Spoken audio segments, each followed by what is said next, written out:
অন্য পক্ষের যত আইনজীবী থাকুক, সিনিয়র হোক জুনিয়র হোক, আমি দাঁড়ানো থাকা অবস্থায় কোনো আইনজীবী কথা বলতে পারবেন না, এটা হচ্ছে আইন। আমি বসে গেলে তখন তারা তাদের আর্গুমেন্ট করতে পারবে, কিন্তু তারা সেই ডিসেন্সিটা রক্ষা করেননি। আইনের দৃষ্টিতে প্রত্যেক নাগরিক সমান। সুতরাং এই ধরনের সেন্সিটিভিটি তৈরি করার উদ্দেশ্য হচ্ছে তারা আসলে মামলাটাকে লম্বা করতে চান, টেনে নিতে চান। তারা বিশ্বাস করেন যে দেখুন, আমরা যেটা বারবার বলার চেষ্টা করেছি, আদালতে অবশ্যই আদালতের ডেকোরাম মেনটেন করতে হবে, পরিবেশ রক্ষা করতে হবে। আসামি পক্ষের আইনজীবী ক্লেইম করার চেষ্টা করেছিলেন যে তিনি একজন সিনিয়র আইনজীবী, অথচ আমরা তার রেকর্ড ঘেটে দেখলাম তিনি 2025 সালে বাংলাদেশ সুপ্রিম কোর্টের হাইকোর্ট বিভাগের আইনজীবী হয়েছেন, অথচ তিনি দাবি করছেন তিনি একজন সিনিয়র আইনজীবী, তাকে রেসপেক্ট করতে হবে।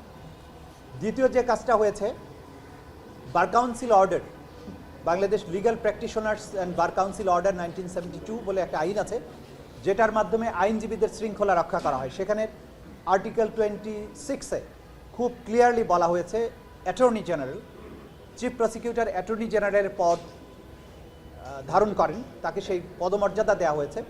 অ্যাটর্নি জেনারেল যখন কোনো আদালতে শুনানির জন্য দাঁড়াবেন, তখন কোনো আইনজীবী আর দাঁড়াতে পারবেন না, তিনি তার প্রি অডিয়েন্স রাইট আছে।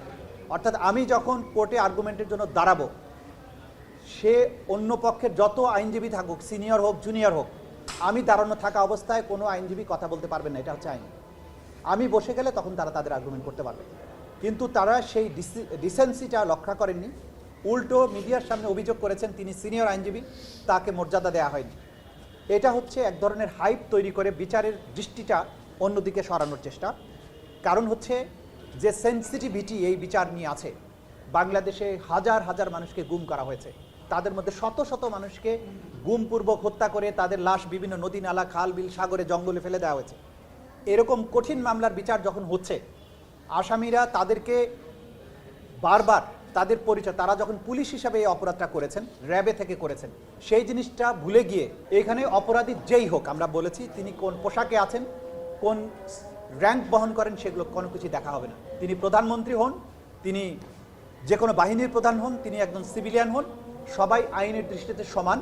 তাদের অপরাধের গুরুত্ব বিবেচনায় আইন অনুযায়ী যদি সাক্ষ্য প্রমাণে তাদের অপরাধ প্রমাণিত হয়, তারা শাস্তি প্রাপ্য হবে। সুতরাং বিচারকে বিচারের মতো চলতে দিতে হবে। অন্য আসামির বিচার যেভাবে চলে, এই গুমের মামলার যারা আসামি তাদের বিচারও একইভাবে চলবে। আইনের দৃষ্টিতে প্রত্যেক নাগরিক সমান। সুতরাং এই ধরনের সেন্সিটিভিটি তৈরি করার উদ্দেশ্য হচ্ছে তারা আসলে মামলাটাকে লম্বা করতে চান, টেনে নিতে চান। তারা বিশ্বাস করেন যে যদি বেশি সময় তারা নষ্ট করতে পারেন, তাহলে হয়তো তারা এই মামলার দায় থেকে রক্ষা পাবেন।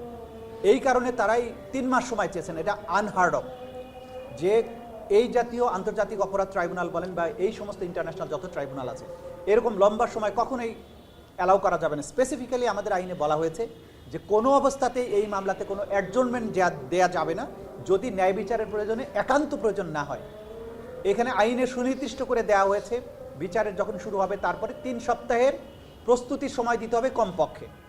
সেখানে তারা 7 সপ্তাহ সময় এনজয় করেছেন, তার আগের 1 মাস 4 সপ্তাহ এবং যেদিন ডেট দেওয়া হয়েছিল তার থেকে পরবর্তী 3 সপ্তাহ। তা সত্ত্বেও তারা এই সময়ের জন্য আননেসেসারি ক্যাওস তৈরি করে, কোর্টের মধ্যে সিচুয়েশন তৈরি করে তারা মিডিয়াতে আসতে চান।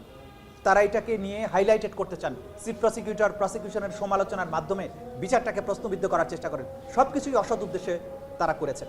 আমরা আপনাদেরকে আইনের বিধানটা বলে দিলাম যে আইন অনুযায়ী 3 সপ্তাহ সময় তারা পাবেন, তার আগে সময় তাদেরকে দেওয়া হয়েছে।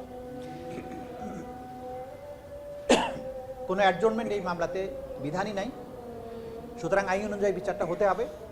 এবং ডিসেন্সির প্রশ্নে তাদের ডিফেন্স সাইডের যে লয়ার, তিনি বিশেষ একজন লয়ার, তিনি কথা বলেছেন, তিনি আইন না জেনে কথা বলেছেন, তিনি আইন লঙ্ঘন করে কথা বলেছেন।